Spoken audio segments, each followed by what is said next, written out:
പിന്നെയല്ലേ ഇന്നത്തെ പരിപാടി പറമ്പ് ക്ലീനിങ് ആണ്. കോവയ്ക്കൊന്നും ഉണ്ടാവണില്ല, മഴയായല്ലോ. അപ്പം ഇനി മഴ സീസൺ കഴിയാതെ കോവയിലിട്ട് നോക്കിയിട്ടേ കാര്യമില്ല. അപ്പം ഞങ്ങളത് വെട്ടിയൊക്കെ നിർത്താമെന്ന് ഓർത്താൽ കുറച്ച് പയറും സാധനങ്ങളൊക്കെ ഉണ്ടായി. പയറൊന്നും ഉണ്ടാവണില്ല. അപ്പം അതൊക്കെ വെട്ടി അതൊക്കെ മര്യാദക്ക് ഇതൊക്കെ വലിച്ചു കെട്ടണം. അഴയൊക്കെ അഴിഞ്ഞ് നെറ്റ് കെട്ടിയേക്കണൊക്കെ ലൂസായിപ്പോയി. അപ്പം ഇന്ന് ഞങ്ങളുടെ രണ്ടുപേരെയും കൂടി പരിപാടി ഇതാണ്.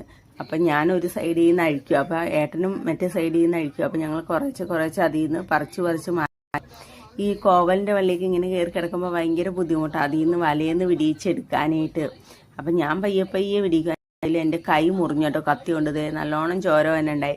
പിന്നെ നമ്മളതൊക്കെ തൂത്ത് കളഞ്ഞിട്ട് നമ്മൾ അടുത്ത പണി ചെയ്യുക, അല്ലാതെ നമ്മളത് നോക്കിയിരിക്കില്ലല്ലോ. അപ്പം ഞാൻ അതൊക്കെ തൂത്ത് കളഞ്ഞിട്ട് പിന്നെ അടുത്ത പണി തുടങ്ങി, അത് ഒരുവിധം ക്ലീൻ ചെയ്യാം. അപ്പം ഏട്ടനോടെ കുറച്ച് ചേമ്പും കാര്യങ്ങളൊക്കെ ഉണ്ട്. അപ്പം അതൊക്കെ ഇലയൊക്കെ വെട്ടിക്കളയുക കേട്ടോ.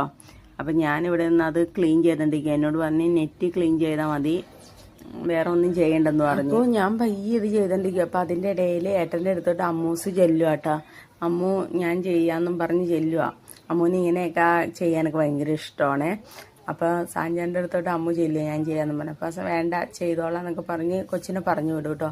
ഓൾമോസ്റ്റ് ഒരുവിധമൊക്കെ ഞങ്ങൾ വെട്ടി നല്ല നീറ്റാക്കി കേട്ടോ. പച്ചയും കാടൊക്കെ വെട്ടിക്കളഞ്ഞ ഇനി അഴയൊക്കെ വലിച്ചു കെട്ടണം. എല്ലാ അഴയും ലൂസായിപ്പോയി. ഞാനപ്പോൾ കുറച്ച് തുണിയൊക്കെ വിരിച്ചിട്ട് പിന്നെ ഞാൻ അതൊക്കെ മാറ്റി കൊടുക്കും കേട്ടോ.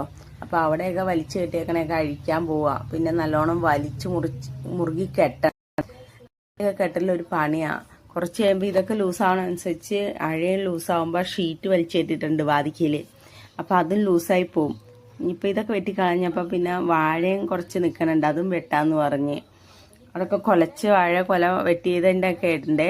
അപ്പോൾ അവിടെ കുറച്ച് നീറ്റാക്കാനുണ്ട്. അപ്പോൾ അതുകൊണ്ട് ഞങ്ങൾ ആ വാഴയൊക്കെ ഒന്ന് വെട്ടിക്കളയുക. താഴത്തോട്ട് വേറെ വാഴയൊക്കെ ഉണ്ട്. അതുകൊണ്ട് ഇവിടെ കിടക്കണയൊക്കെ ഒന്ന് വെട്ടി നീക്കി ഒന്ന് ക്ലീൻ ചെയ്തെടുക്കാമെന്ന് ഓർത്ത്. ഈ വാഴ വീടിൻ്റെ തൊട്ടടുത്തായതുകൊണ്ട് കാട് പിടിച്ച് വരുക. അപ്പോൾ അതാ ഇത് വെട്ടിക്കളയണേ. താഴത്തോട്ട് വേറെ ഉണ്ട്, നമുക്കപ്പോൾ അത് മതിയല്ലോ. അപ്പോൾ ഇവിടെ ഇച്ചിരി വെട്ടി നീറ്റാക്കി കഴിഞ്ഞ് കഴിഞ്ഞാൽ അല്ലെങ്കിൽ വല്ല പാമ്പൊക്കെ കയറി കിടന്ന് അറിയില്ലല്ലോ.